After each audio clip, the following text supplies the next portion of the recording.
Hi hello నమస్తే, నేను మీ మనోహర్. మీరు చూస్తున్నారు మనో మీడియా. గ్రామ పంచాయతీ కుర్చీ ఈ మూవీ గురించి చెప్పాలంటే చాలా విశేషాలు ఉన్నాయి. ఎందుకంటే ఒక మంచి కాన్సెప్ట్తో ఆ డైరెక్టర్ గారు కానీ ప్రొడ్యూసర్ కానీ అక్కడ యాక్ట్ చేసే వాళ్ళు కానీ చాలా మంచి కాన్సెప్ట్తో మన ముందుకు వస్తున్నారు. ఇప్పుడు ఆ టీము మన ముందు ఉంది.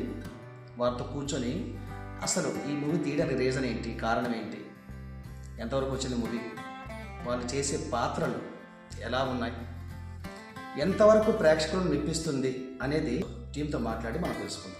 ఓకేనా, రండి వెళ్దాం. నమస్తే. గ్రామ పంచాయతీ టీం మెంబర్స్ అందరికీ ఈశ్వర్ గారు, ప్రొడ్యూసర్ వెంకటరమణ గారు, అందులో మెయిన్ రోల్, ఆ రోల్ గురించి మనం తర్వాత మాట్లాడుకుందాం. Next movie director Nani Naidu గారు. ముందుగా మనం ప్రొడ్యూసర్ ఈశ్వర్ గారితో మాట్లాడదాం. సార్ చెప్పండి, అసలు గ్రామ పంచాయతీ మూవీ తీయాలని మీకు ఎందుకు అనిపించింది? ముందుగా మనో మీడియా అందరికి కూడా ప్రేక్షకులకి ధన్యవాదాలు తెలుపుతున్నానండి.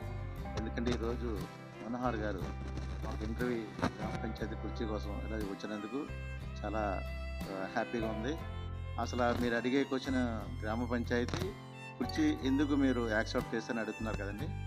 అది యాక్చువల్గా నేను చిన్నతనంలోని మా విలేజ్లోని ఇలాగే గ్రామాలు ఉంటాయండి, తెలుసు కదా, అందరూ గ్రామాల నుంచి వచ్చినడమే. అందువల్ల ఏంటంటే కాన్సెప్ట్ గ్రామ పంచాయతీ అన్నప్పుడు నేను పెరిగి వాతావరణం అప్పుడు చిన్నప్పుడు గ్రామ పంచాయతీలోనే పెరిగాను. నేను ఆ చిన్న కురవాడినప్పుడు నాకు అప్పుడు నేను 10 years అంత ఉంటుంది. నేను బ్యాగ్ తగిలించుకొని మా ఫ్రెండ్స్తో వెళ్ళినప్పుడు మా ఊరు మధ్యలోని మేము అది అంటే ఆ గ్రామ పంచాయతీ కుర్చీ దాటి వెళ్ళాలి, అక్కడ ప్రెసిడెంట్ గారిని దాటి వెళ్ళాలి. అక్కడ నేను వెళ్ళేటప్పటికి కరెక్ట్గా సన్నివేశం జరిగేదండి గ్రామ పంచాయతీ సంబంధించిన వాళ్ళు. అది చూడాలని నేను స్కూల్ కూడా ఎగ్గొట్టేసి ఆ సన్నివేశం అక్కడ ఏం జరుగుతుందనేసి ఆ మధ్యాహ్నం వరకు ఉండిపోయి ఆ విధంగా నేను చూసేవాడిని అండి. అంటే పల్లెటూరులో ఈ తీర్పులు తీరుస్తారు. ఇప్పుడు గొడవలైనా ఏదైనా కొంచెం అల్లర్లైనా కొట్టుకోవటం అయినా ఆ తీర్పు తీరుస్తుంటారు. అది మీకు అది ఇంట్రెస్ట్ అనిపించింది? కుటుంబ పరంగా ఏదంటే నాకు చాలా చిన్నప్పటి నుంచి ఆ థాట్ బాగా ఇష్టం. దాని మూలంగా అక్కడ ఏం జరుగుతుందని తెలుసుకోవాలని ఆతృతతో నేను స్కూల్ బ్యాగులు కూడా పక్కన పెట్టేసి డెఫినెట్లీగా వెళ్ళి ఆ పంచాయతీ తీర్పు ఎలా ఉంటుందని నేను చూసేవాడిని అండి. నిజంగా ఆ తీర్పు తీర్చింది, అది దానికి సంబంధించిన కాన్సెప్ట్ నాకు నాని నాయుడు గారు గ్రామ పంచాయతీ అని చెప్పారు. చెప్పినప్పుడు నాకు చాలా బాగా నచ్చింది. వెంటనే నేను ఇది తీయాలని నిర్ణయించుకున్నాను. దాన్ని పెట్టి కథ ముందుకి వెళ్ళడం జరిగిందండి. అంటే గ్రామ పంచాయతీ కుర్చీ అనగానే ఈ కుర్చీ కోసం పోటీ పడే మనుషులు ఉంటారు. ఎందుకంటే పల్లెటూరులో ఇప్పుడు మన రామ్ చరణ్ గారి మూవీ ఒకటి ఉంది, రంగస్థలం మూవీ. ఆ మూవీలో కూడా ఆ కుర్చీ కోసం పోటీ ఉంటుంది. సో ఆ విధంగా మరి గ్రామాల్లో అయితే ఇలాగే ఉంటుంది. అదే అనుకుంటున్నారా మీరు కూడా? అంటే రంగస్థలము ఈ మూవీలని చూపించారు కానండి, కానీ ఇక్కడ కూడా ఏంటంటే గ్రామాలు అభివృద్ధి ప్రెసిడెంట్కి వ్యతిరేకంగా అంటే కొంతమంది జనాలు ఉంటారు కానీ బయటికి రివీల్ అవ్వరు.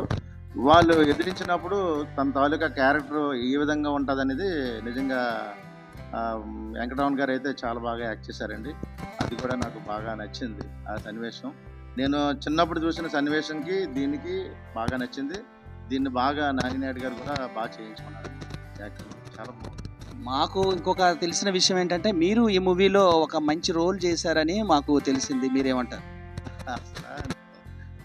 మూవీలో యాక్ట్ చేద్దాం నా ఉద్దేశం అయితే నాకు కాదండి. నేను ప్రొడ్యూసర్గా ఉండిపోదాము, ప్రొడ్యూసర్గానే చేద్దామని ఆలోచన. ఎందుకంటే కళాకారులకి అవకాశాలు ఇవ్వాలని ఆలోచన తప్పించి కానీ నేను యాక్ట్ చేద్దామని కాదు. కానీ డైరెక్టర్ గారు వచ్చి మీరు డెఫినెట్లీగా ఇక్కడ వెంకటరమణ గారి వెనకాల మీరు ప్రెసిడెంట్ పాత్ర వెనకాల ఉండాలని ఒక దేవుడు అనే ఒక పాత్ర అనేది నాకు ఇచ్చారు ఆయన. ఇది చేస్తే మీరు తప్పించి ఇంకెవరు అక్కడ సింక్ అవ్వరండి అని అన్నప్పుడు నేను యాక్ట్ చేయవలసి వచ్చింది. మేము ఆల్రెడీ మీరు తీసిన మూర్ఖుడు అనే ఒక ఫిల్మ్ చూసామండి. ఏంటంటే తల్లి సెంటిమెంట్. ఆ తల్లి సెంటిమెంట్లో మేము చూసాను, నిజంగా ఆ మూవీ నేను కూడా చూశాను. చూసేటప్పుడు ఏడవకుండా అయితే ఉండలేకపోయాను. అంత ఎమోషనల్గా ఉంది, అంత చక్కగా తీశారు ఆ మూవీ. మరి దానికి రెట్టింపుగా ఉంటుందా ఇది, లేకపోతే ఇంకెలా ఉంటుంది? దీనికి సంబంధం ఏంటంటే మూర్ఖుడు కూడా నాని నాయుడు గారి డైరెక్షన్లో తీశాను. ఇది కూడా ఆయన డైరెక్షనే. మూర్ఖుడు అన్నప్పటికీ తల్లికి ఒక బిడ్డకు ఉన్న అనుబంధం ఎలాగుంటుంది అనే దాన్ని తీసుకొచ్చారు. కాన్సెప్ట్ చాలా బాగుంది. ఇది ఏంటంటే విలేజ్‌ల్లోనే మనం ఒక వెనకబడిపోయి ఉంటాం అందరం మనం. గ్రామాల అభివృద్ధి అవ్వక, ప్రశ్నించోడు లేక, ఇలా కొన్ని ఉంటాయండి. అవి ఎలాగ ఉంటాయని ఒక దీని మీద ఆయన కాన్సెప్ట్ డిజైన్ చేసినప్పుడు అంటే డిఫరెంట్. అది వేరు, ఇది వేరు. కానీ ఇది కూడా చాలా బాగా వస్తది. ఎందుకంటే నేను చెప్పడం కాదండి. ప్రేక్షకులు ఇంతకుముందు 'మూర్ఖుడిని' ఏ విధంగా ఆదరించారో దీన్ని కూడా ఆ విధంగా ఆదరిస్తారని నాకు అనుకుంటాను. ఎందుకంటే డెఫినెట్‌లీగా కాన్సెప్ట్ సంబంధించిన విషయాలే మేము చేస్తున్నాం కాబట్టి ప్రేక్షకులు ఆదరిస్తారనుకుంటున్నాను.